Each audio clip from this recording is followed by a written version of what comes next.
Thanks, Deanna. Good morning, ladies and gentlemen. It's a pleasure to be here with you. I'm going to segue the presentation from talking about that lived experience into talking about some of the research that's been done to help overcome these issues and barriers that both Martine and Deanna had mentioned. And all of Quigger's research that we've done has involved different sectors and different disability groups in an attempt to include all of those key players that are involved in helping someone who's living with an episodic disability to return to the workforce and to be able to stay there. So I'd like to outline a couple of points that were part of a fairly recent research initiative. The first involved an international policy review. So we took a look at different disability and employment policies internationally to see where the best practices lie. And we did find quite a number of them in a number of different countries. And so from this policy review, we developed a series of recommendations for optimal labor force engagement on employment and income supports.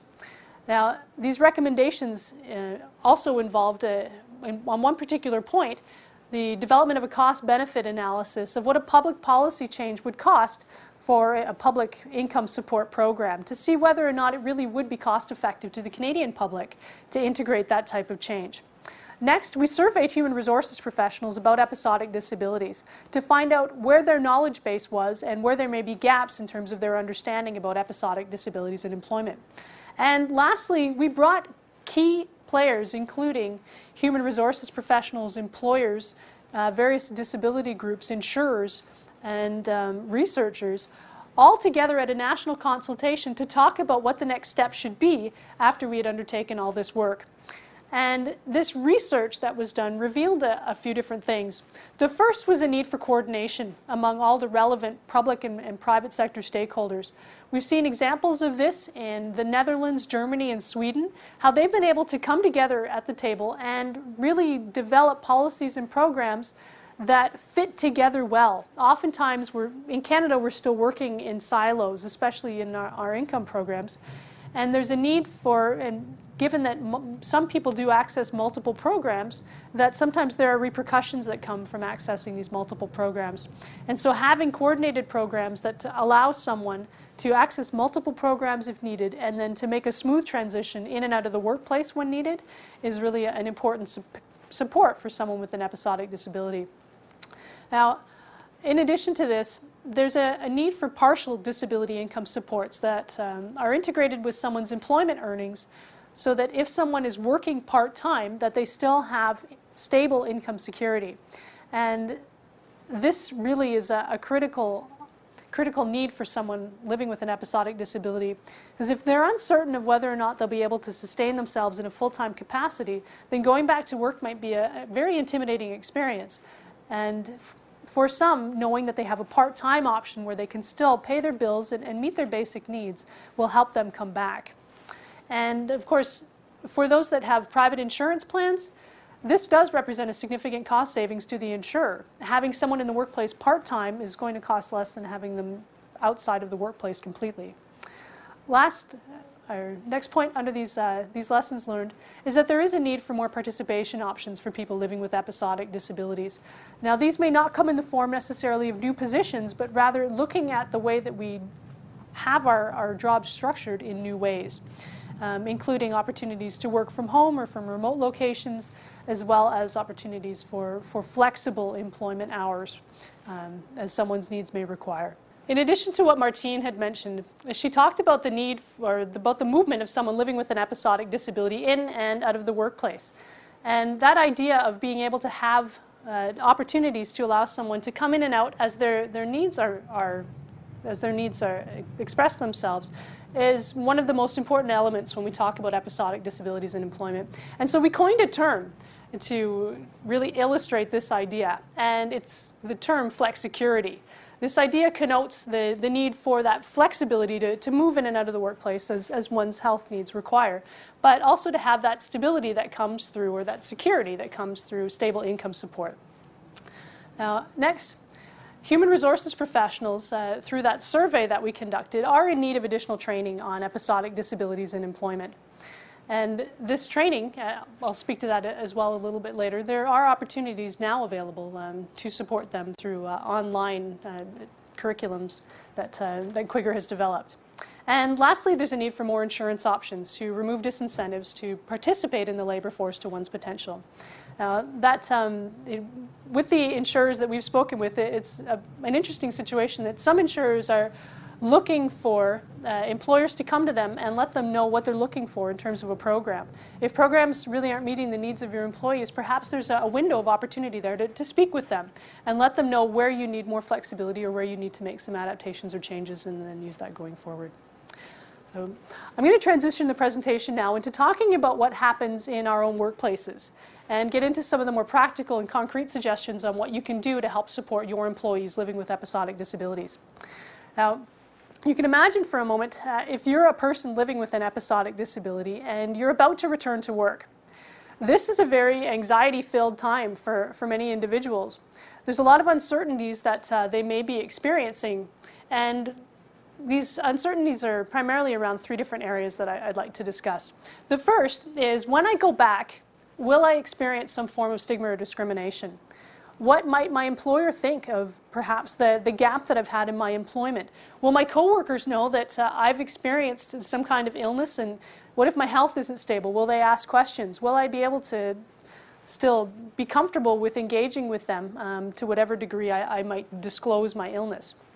Next, if I've been out of the workforce for a number of years, are my skills current? Will I be able to talk with my employer about that gap? And how should I do that in appropriate ways? Last is, should I disclose? Is there someone appropriate for me to talk to in my workplace about my illness, or should I keep that to myself?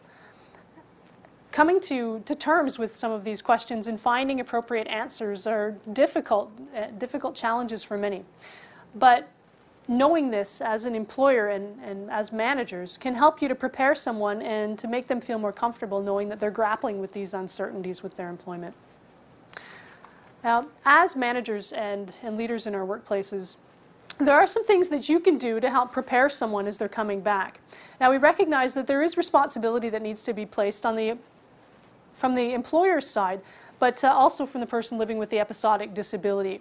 We're going to address in these next slides primarily the role of the employer, but there are some questions that the employee should be encouraged to consider on their own as they're figuring out their return to work plan and how they're going to appropriately integrate themselves into the workplace. And as well, if you have an employee who already is in the workplace but is experiencing some barriers, then some of these questions might be helpful for them as well. And so there are 8 different questions that I'm going to address. The first is, for someone outside of the workplace, what personal and health issues might need to be addressed prior to returning to work?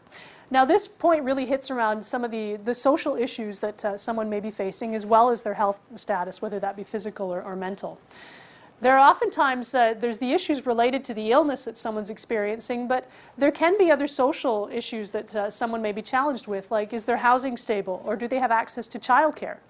And so these issues might need to be resolved by the person in order for them to really feel comfortable in coming back to work. Next, what limitations or restrictions might the employee have while they're in the workplace? This is getting at the need for specific forms of accommodation when someone returns to work. So we start at the point of talking about where do you feel you may have limitations, and then start to think of concrete ways that we can address those through various forms of accommodation. Now, as Deanna mentioned, she talked about the need for accommodation options for someone in the workplace. And oftentimes, the number one form of accommodation that someone may require is flex time. And so being able to have that option to perhaps work from home if that's necessary, or to be able to do a late start and then make up the time later in the day, allows someone with an episodic disability to really relax a bit in that form of employment, because they know that they can take care of their health needs, and then also they can do the work that they've been hired to do and find a good balance between those. Next point is, what will the employee do to maintain a healthy work-life balance? Now, this is primarily an employee-related question, but it is something that you can prompt them on to consider. How are they going to be able to give themselves downtime, or what are they going to use to de-stress if they're feeling that stress level rise? The next point is, does the employee have good access to health care? And this is something that Deanna did mention, that there really is a critical need for someone living with an episodic disability to have access to stable health care supports. Now, When that actually happens really varies from person to person. We find that often some of the most difficult times for someone living with an episodic disability is that period before they really are diagnosed and before they really understand how they need to manage their own illness. And so do know that you may have employees that are experiencing this gap where they're looking for supports and services but may not have them all in place yet. And that working with them through this, asking them, there may need to be fairly frequent check-ins during this time to see where they're at and what their needs may be. But once those healthcare supports are in place, things may become more stable for that individual. So that it's kind of a time where someone may be wrestling with a number of different challenges, but you can provide helpful supports during that period. Next is when that employee does have those supports in place and they understand what they need to do, what is their plan to be able to maintain good health? And when they know how they're going to move forward, how comfortable will they be in communicating their accommodation needs to you? There's addressing these accommodation challenges requires the individual to have a fairly high degree of self-awareness and understanding of what their own needs are. And some individuals do this very, very well. Others struggle with it a little bit and may need some prompts and suggestions on things that they can do to be more successful in their job. But understanding the accommodation needs is one part of it. Are they comfortable in coming back to you and requesting those needs? Now this hits at a piece that I'm going to talk to next about how can good communication be maintained with that employee. Now that piece is one of, I'd mentioned the need for flexibility as being critical for someone with an episodic disability. Good communication really is the other piece, because the nature of this illness is such that there will be these periodic fluctuations in health status over the long term for this individual. And so there's a need to maintain strong communication practices over the long term so that someone knows where they need to go, what that process looks like to be able to ask someone and for an accommodation, and that they're able to do that in a way that they can express themselves without feeling uncomfortable and judged. And last point in this series is the employee experiencing challenges with coworkers.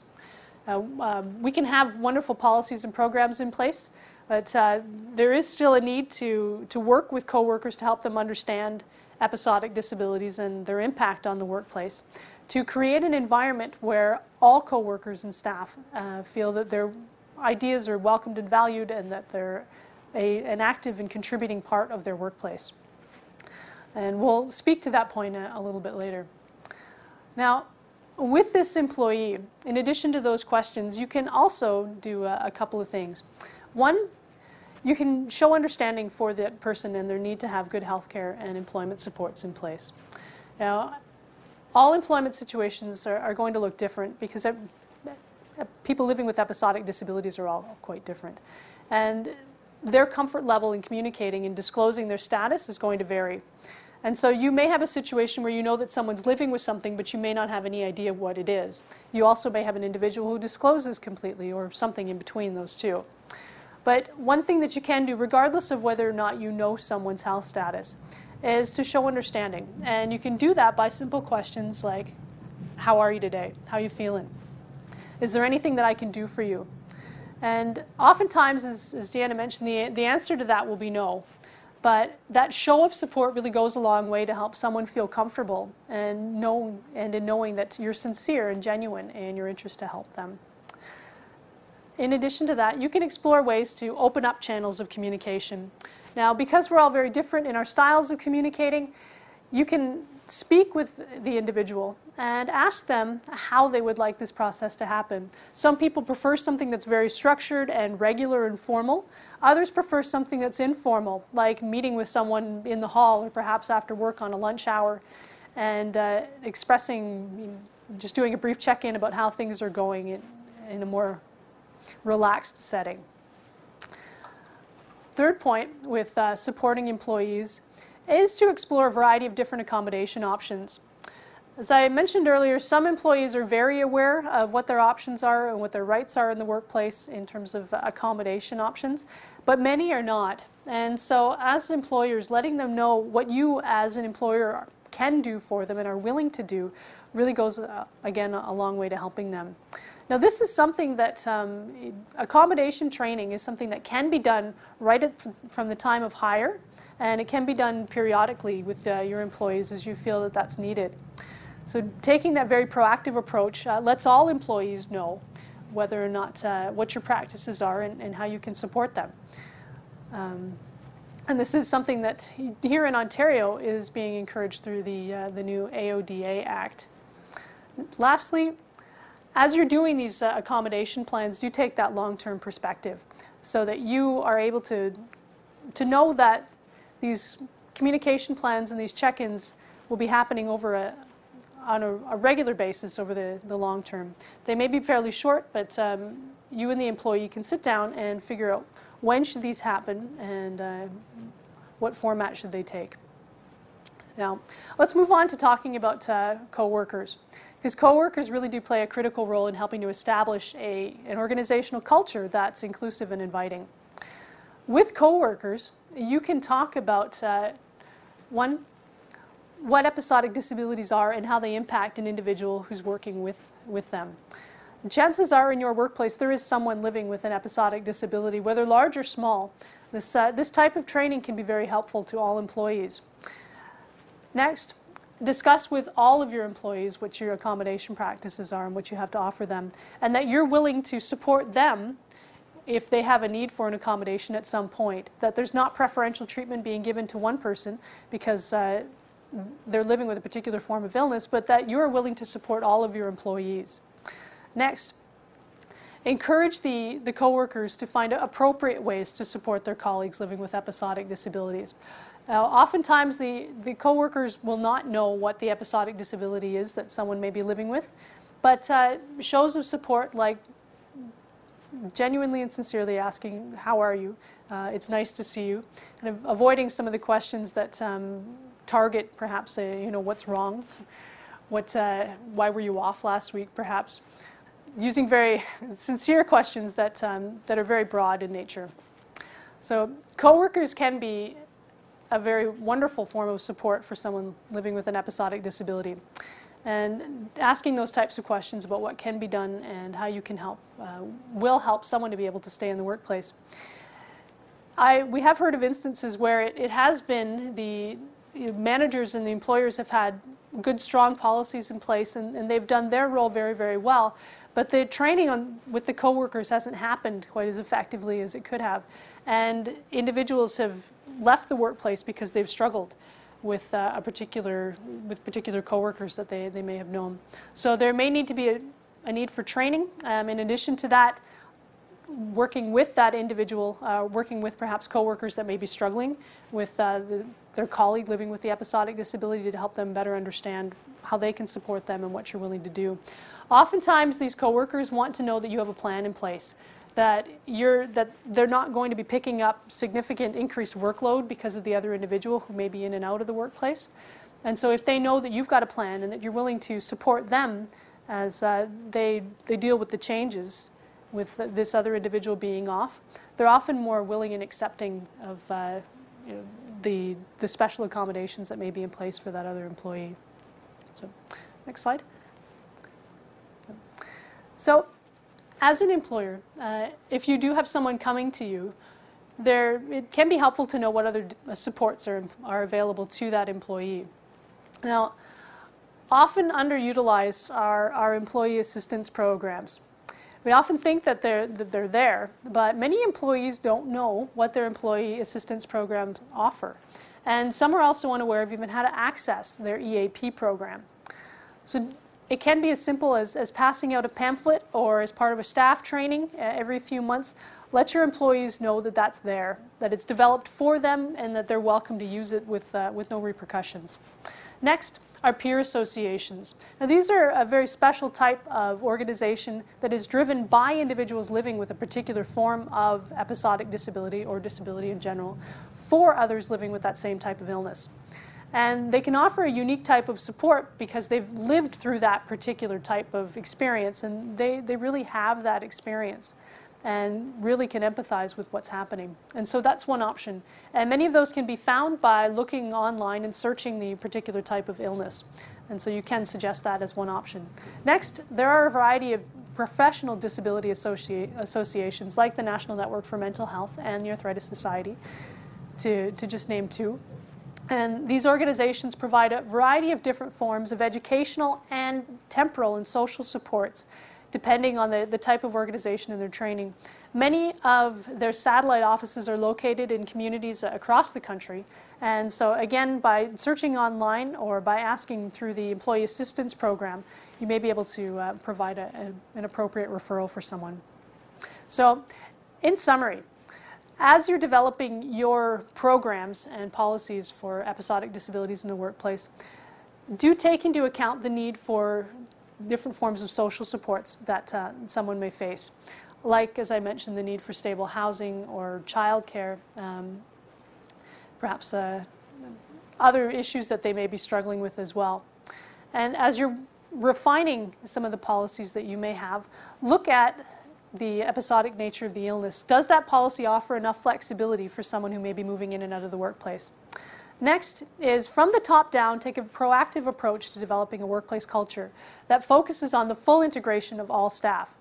Now, this workplace culture is something that when coworkers and colleagues see that their employer is willing to take a stance, that they do feel that they're supported, and is something that you can develop over time. Lastly, include very strong communications protocol between management and HR and your staff in all of your policies. And that strong communication stance in the long term really will help someone to not go off when they're feeling ill. So those are a few of the highlights that can help you as you're supporting your employees living with episodic disabilities. And we'd love to work with you more, whether it be in terms of education or if there are other forms of support that we can provide to you through the Ontario Episodic Disabilities Network or the National Episodic Disabilities Network that Martine mentioned. We're happy to do that. So if there are ways that we can assist you, please do let us know. So thank you so much for your time, and we look forward to hearing from you.